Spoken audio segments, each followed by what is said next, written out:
बिहार के Bhagalpur police line के सरकारी क्वार्टर 38 के अंदर 13 अगस्त की सुबह 6 बजे दूध वाला दूध देने के लिए आता है, तो उस क्वार्टर से कोई भी व्यक्ति बाहर नहीं निकलता है। इसके बाद वो वहाँ पर 15 मिनट तक इंतजार करता है और बेल बजाता है, पर कोई भी व्यक्ति उस क्वार्टर से बाहर नहीं निकलता है। उसे संदेह होता है, शक होता है, इसीलिए उस क्वार्टर की खिड़की के अंदर झांकता है।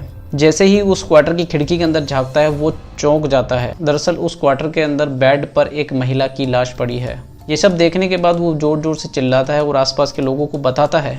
आसपास के लोग इकट्ठा हो जाते हैं। वहाँ के जो सीनियर है उसे इन्फॉर्म किया जाता है, और जैसे कि ये पुलिस लाइन के ही क्वार्टर हैं, तो यहाँ आसपास के जो भी लोग हैं वो सब पुलिस वाले ही हैं। इसलिए वो गेट तोड़ करके उस घर के अंदर जाते हैं। अब उस घर के अंदर जाने के बाद उस घर में एक नहीं, दो नहीं, पूरे परिवार के 5 लोगों की लाशें उस घर के अंदर थी। इसमें से 4 लोगों का मर्डर किया गया था और एक फांसी पर लटका हुआ था। आखिर क्या हुआ था इस परिवार के अंदर कि 5 लोगों की जान चली गई, और किसने करा था ये सब, आइए जानते हैं आज की इस वीडियो में। बिहार के बक्सर इलाके में रहने वाली नीतू काफ़ी ज़्यादा खूबसूरत और इंटेलिजेंट लड़की थी। उसका बचपन से एक ही सपना था कि वो बिहार पुलिस में ज्वाइन हो, इसीलिए वो दिन रात मेहनत करती थी। पर उसके घर की आर्थिक स्थिति इतनी ज़्यादा अच्छी नहीं थी, इसीलिए वो पढ़ाई के साथ साथ मॉल में भी काम करती थी। जिस इलाका में वो रहती थी, बक्सर में, उसके पास में ही एक मॉल था, तो वो वहाँ पर जॉब भी किया करती थी, और जॉब के साथ साथ ही वो अपनी स्टडी भी करती थी। बक्सर के उसी मॉल के अंदर भी एक और लड़का काम करता था, जिसका नाम था पंकज। पंकज और नीतू दोनों उसी मॉल में काम करते थे, इसलिए उनको शुरू में इन दोनों की दोस्ती हो गई। दोस्ती कुछ ही दिनों में प्यार में बदल गई। अब ये दोनों शादी करना चाहते थे, पर प्रॉब्लम ये थी कि नीतू पंकज की कास्ट की नहीं थी, इसलिए पंकज को नीतू से इंटरकास्ट शादी करनी थी। पर इस शादी के लिए पंकज के घर वाले और उसके रिश्तेदार और समाज कभी भी इस चीज़ को एक्सेप्ट नहीं करता। पर पंकज नीतू से बहुत ज़्यादा प्यार करता था। पंकज दिखने में इतना ज़्यादा अच्छा नहीं था, वो सांवले कलर का था, पर नीतू काफ़ी ज़्यादा खूबसूरत थी और वो पंकज से बहुत ज़्यादा प्यार करती थी। पंकज को इस चीज़ का घमंड था कि नीतू उससे बहुत ज़्यादा प्यार करती है और वो उससे किसी भी प्रकार से शादी करना चाहता था। इसी बीच में इन दोनों का ये प्यार चलता रहता है, और 2015 के अंदर नीतू की बिहार पुलिस के अंदर कांस्टेबल पद पर ज्वाइनिंग हो जाती है। नीतू अपने जॉब के चलते भागलपुर आ जाती है, और वहीं पर पंकज बेरोजगार हो जाता है। अभी उसके पास किसी प्रकार का कोई काम नहीं था, पर अभी भी नीतू पंकज से बहुत ज़्यादा प्यार करती थी और वो उससे शादी करना चाहती थी। पंकज ने अपने घरवाले और रिश्तेदार को मनाया और नीतू से इंटरकास्ट शादी कर ली। 2017 में पंकज ने नीतू से शादी कर ली। इसी बीच में इन दोनों का प्यार काफ़ी अच्छा चल रहा था। इन दोनों का एक लड़का है शिवांश, जिसकी उम्र 5 साल है।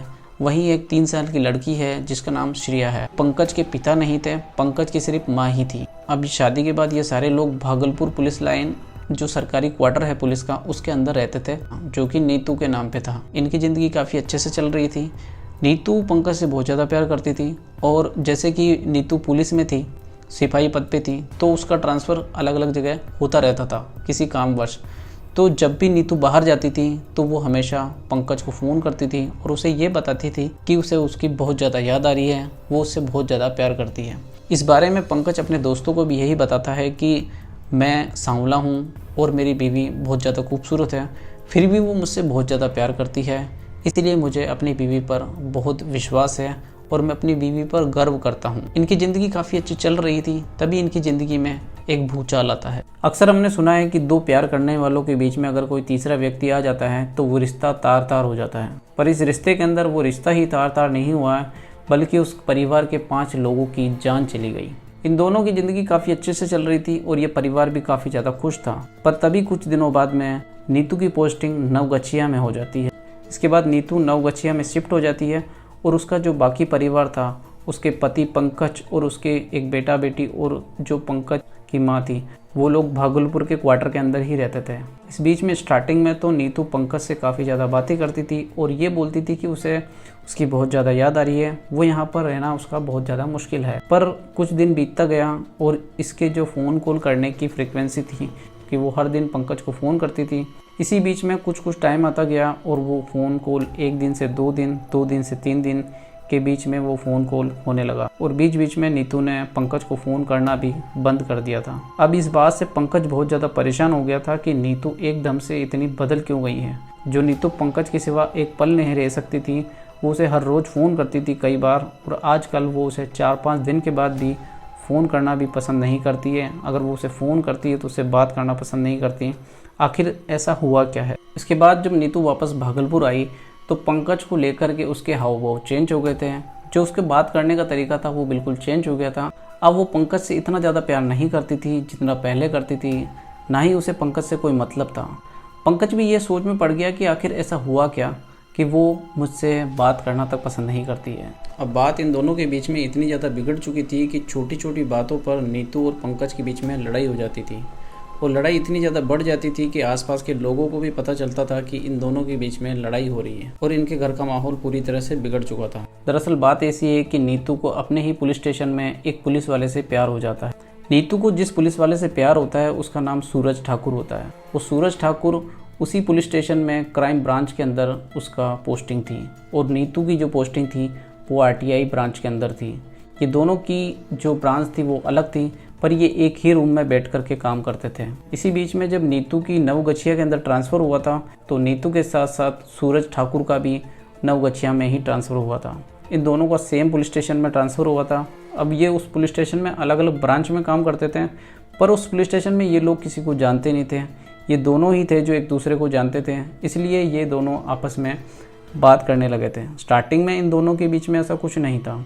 नॉर्मली ये मिलते थे, अगर टाइम मिलता तो ये मिलते थे, बात करते थे, पर इस प्रकार का कुछ भी नहीं हुआ था। इस बीच में इन दोनों की बात होती थी और ये काफ़ी अच्छे दोस्त बन गए थे बीच में। तभी सूरज ठाकुर को डेंगू हो गया था और उसे एडमिट भी करना पड़ा था। सूरज ठाकुर की देखभाल करने के लिए उस जगह पर कोई भी मौजूद नहीं था जो उसका रिलेटिव हो या फिर कुछ हो, तो नीतू उसकी देखभाल करती थी। इन दोनों के बीच में नज़दीकियाँ वहीं से शुरू हुई थी।